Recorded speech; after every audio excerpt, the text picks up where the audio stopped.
আমাদের সবারই এটাকে অ্যাপ্রিশিয়েট করা উচিত এবং তাকে আসলে ওভাবে করে প্রোটেক্ট করা উচিত। মানে এত হাইপ আবার না দেওয়া উচিত যাতে প্লেয়ারটা যাতে নষ্ট না হয়ে যায়। কারণ ওই যেটা বলছিলাম যে কালে ভাদ্রে আমরা একটা দুইটা স্ট্রাইকার পাই। তো আশা করি যে এই প্লেয়ারটাকে আমরা প্রপারলি ইউটিলাইজ করতে পারবো এবং তাকে যদি সুন্দর করে আমরা বাংলাদেশের জাতীয় দলে আর কি ট্রান্সফার করতে পারি, সেটাই আন্ডার-20 দলের সবচেয়ে বড় অ্যাচিভমেন্ট হবে। তার কারণ আপনি যদি দেখেন যে ভিয়েতনামের সাথে খেলায় কোনো স্ট্রাইকার নেই।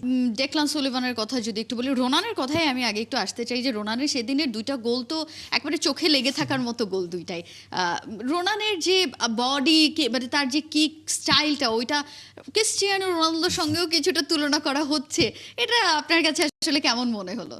না, এক ধরনের ধরেন যে আমাদের বাংলাদেশে আসলে স্ট্রাইকার পাওয়াটা কালে ভাদ্রে আমরা পাই। এক্স্যাক্টলি। এবং সেই স্ট্রাইকারও যখন এবং একটা মজার বিষয় হলো আমি যেটা দেখলাম যে রোনান এবং ডেকলান, ডেকলানেরটা আমি দেখলাম যে ডেকলান হচ্ছে রাইট ব্যাকে খেলেন, কিন্তু আসলে একটা গুঞ্জন আছে যে তাকে আসলে ফরওয়ার্ড হিসেবে খেলানো হতেও পারে।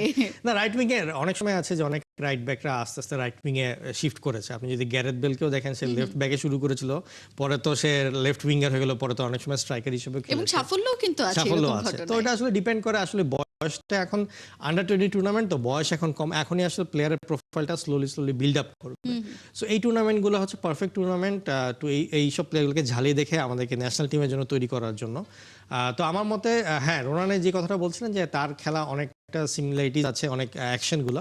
তো এগুলো হ্যাঁ, as a fan, as a analyst আমাদের সবারই এটাকে অ্যাপ্রিশিয়েট করা উচিত এবং তাকে আসলে ওভাবে করে প্রোটেক্ট করা উচিত। মানে এত হাইপ আবার না দেওয়া উচিত যাতে প্লেয়ারটা যাতে নষ্ট না হয়ে যায়। কারণ ওই যেটা বলছিলাম যে কালে ভাদ্রে আমরা একটা দুইটা স্ট্রাইকার পাই, তো তার মধ্যে সেই গুণাগুণগুলো দেখা গেছে। প্রথম ম্যাচে নেমেই এরকম একটা ফ্রি কিক থেকে গোল দেয়া, এবং আমি তো বলবো সেকেন্ড গোলটা আমার কাছে আরো বেশি ভালো লেগেছে, কারণ ওটা পুরো স্ট্রাইকারের একটা গোল আমার তো ছিল। প্রথম গোলটা মনে হয়েছে আমি লিওনেল মেসিকে ফ্রি কিক থেকে গোল করতে দেখছি কিনা। ডান পায়ের লিওনেল মেসি। কাইন্ডা ডান পায়ের। এখন সেকেন্ড যে গোলটা সেটা ছিল একটা পুরো স্ট্রাইকার ইনস্টিংক্ট, ডিফেন্ডারকে ফাঁকি দিয়ে যে হেড দেয়াটা।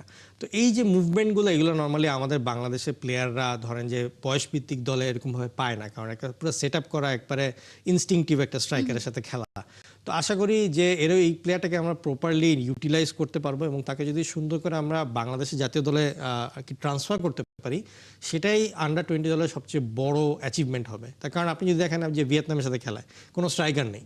সো আপনি বাংলাদেশের ন্যাশনাল টিমে যেখানে দেখেন না কেন, স্ট্রাইকার হয়তো এক দুজন আছে, কিন্তু ওই মানসম্পন্ন নেই যে কিনা খেলাটা ঘুরিয়ে দিতে পারে। আর রোনানকে তো আমরা দেখলাম, ডেকলানকে এখনো দেখার সুযোগ হয়নি। রোনানের এই ফর্ম, এই খেলার ধরন, এইটাকে আসলে জাতীয় দলের জন্য একটা আশীর্বাদ হয়ে আসতে পারে কিনা? অবশ্যই আশীর্বাদ হয়ে আসতে পারে। তার কারণ হচ্ছে যে তার যে বেড়ে ওঠাটা এমন একটা এনভায়রনমেন্টে, সেখানে তার বেসিক যে খেলাগুলা, সেই বেসিক খেলাগুলো এত ভালো যে তার ওই যে এসেই কিন্তু যে কন্ডিশনে খেলছে, এই কন্ডিশনে কিন্তু তার মানে নেওয়া এত সহজ ছিল না। কারণ মালদ্বীপের যে মাঠের কথা যেটা বলছিলাম, যে মাঠের কোয়ালিটি কিন্তু এত ভালো না। আমি ওখানে গিয়ে আগে খেলা দেখেছি। তো ওই রকম একটা মাঠেও যে দুইটা গোল বের করে নিয়ে আসতে পেরেছে, এবং প্রথম ম্যাচে মানে অনেক সময় আছে যে আমরা বলি প্লেয়ারের ধাতস্থ হতে সময় লাগছে, কন্ডিশনের সাথে মানিয়ে নিতে সময় লাগছে, কিন্তু সে প্রথম ম্যাচ থেকেই আর কি স্টার্ট করে দিয়েছে। তো এইরকম একটা প্লেয়ার আমি বলবো বিশাল বড় আশীর্বাদ, এবং তাকে আসলে প্রোটেক্ট করতে হবে, হাইপ দিয়ে শেষ করা যাবে না।